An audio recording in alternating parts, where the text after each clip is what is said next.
Welcome back to another episode on the Aquila 32 Sport Owner's Experience Series.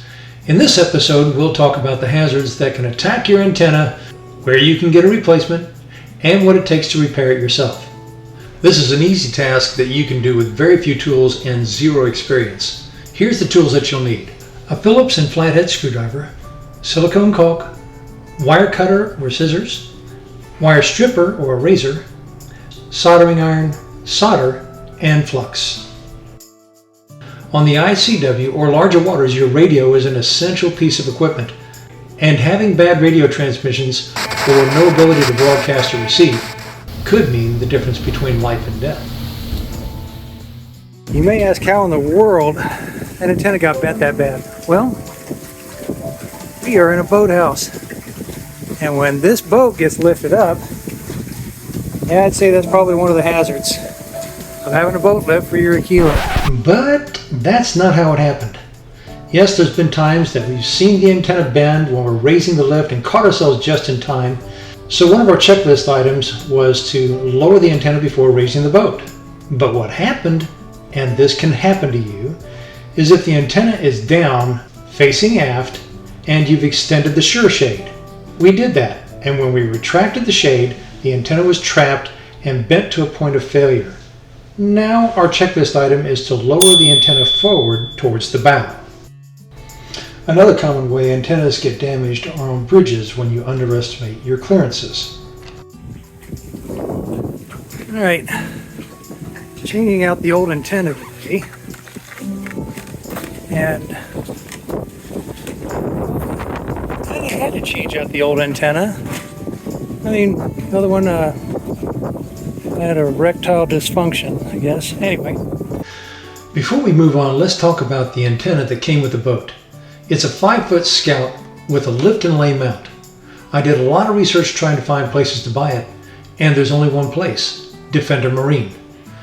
Now you can find cheaper antennas, but the Scout is the only one that I could find that had the lift and lay mount, meaning you lift the antenna up and then you can lay it forward or backwards on the top of the boat. Very quick. That's important. The others were all fixed mount or had to be loosened to move. The new antenna comes with an antenna and seal with a very long antenna wire and a cable end and super slick attachment. Here we've just cut the old antenna cable, removed the screws, and pulled off the old antenna and seal, and then we put in the new antenna and the seal in place.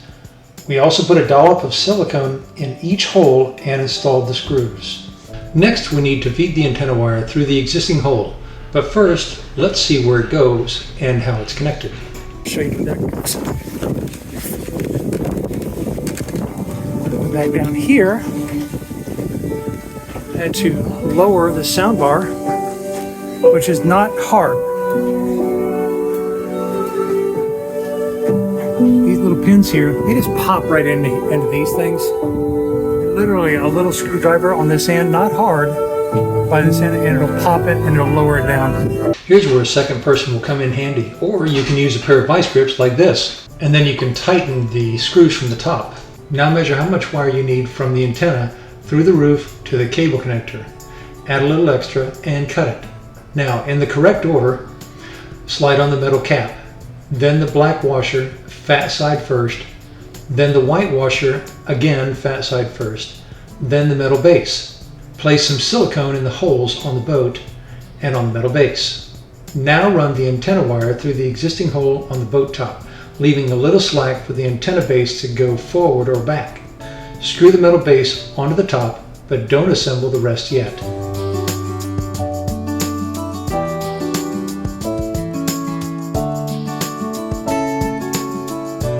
Inside the boat, make sure the wire is at least long enough to reach the female end, with about a foot more than you need. Now it's time to assemble the male end. Place the wire next to the male cap and make a cut mark the depth of the wire cap where you need to strip the cable, and then strip it. Now you'll see wire surrounding another plastic coated set of wires. Pull the outer wires down over the uncut gray cable, exposing the plastic coated wires. Line up the end of the plastic with the end of the male cap and make a cut mark at the beginning of the cap. Now carefully cut that amount of plastic off the wires so it looks like this. Now thread the exposed wires into the male cap. When it stops, start screwing the cap onto the gray cable with the wires over it. Just use your hands for this. You don't need any tools. You'll know you've screwed in enough when the end of the cap looks like this. Now strip the excess wires off the base of the cap and do the same at the tip of the cap. It should look like this when you're done. To finish, add solder here to secure the wires to the tip. Now screw the new male cable end into the existing female cable end.